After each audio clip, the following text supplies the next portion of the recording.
Boys and girls, this is installment number 3 in our lab tools lesson.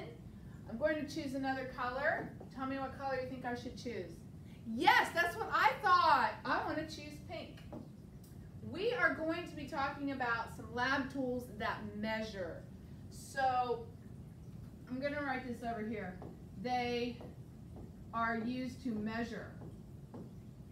Keep that in mind. The dropper measures a drop, the pipette does measure, but these are a little bit different. So our first one that we're going to talk about today is the, say it, Mr. Martin, what is it?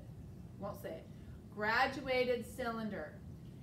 It is a cylinder, and the graduations are here. It's not, this didn't go to high school and graduate. It doesn't have a little cap and gown. The graduations are here. This one goes to 100 milliliters, and we're going to talk about that. So that's a graduated. Write this in your notebook, please.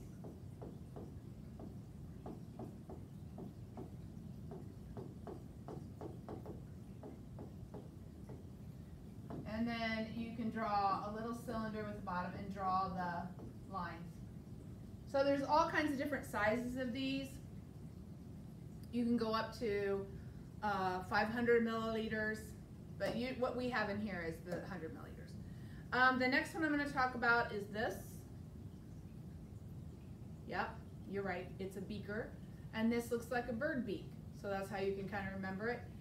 It's not quite as accurate as a graduated cylinder. If you're measuring something really completely accurate, this is the best one, but the beaker does have, this one is a 300 milliliter beaker. So that is another lab tool we use in here. And that has like a little beak on it. It's a terrible drawing, so don't feel bad if your drawings don't look very good. And the final one we're going to talk about today is the measuring cup.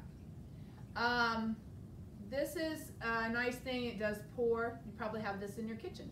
So you can go look at your kitchen measuring cup and see what kind of scale is on your kitchen measuring cup. So I'm going to put this over here for number 8.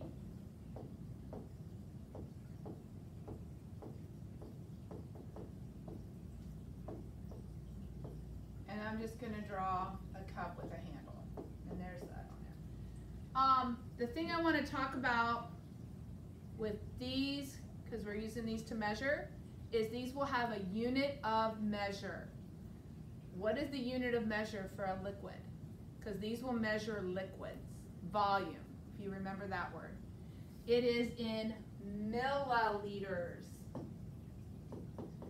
or liters if you have something that's really big. I don't have a big enough beaker or graduated cylinder, but these are in milliliters, what I have here. Some, if you're going to do something that's a large amount of liquid, a large volume, it would be a liter. How many people remember or not remember, you can get it now, is it a 2-liter bottle of pop? Well, that's your measuring volume of a liquid, which is what this measures. So when you're going to measure this, the big thing I want you to keep in mind, I'm going to pour it in my measuring cup, is you do not pick it up. So you have your liquid in here and you're trying to see your amount. Do not pick it up and look at it because you're not going to get an accurate measurement. You have to have it on the table. You have to bring your eye down to eye level, and then you have to look. You will have a meniscus. It's like a little smile because some of the liquid stays to the sides.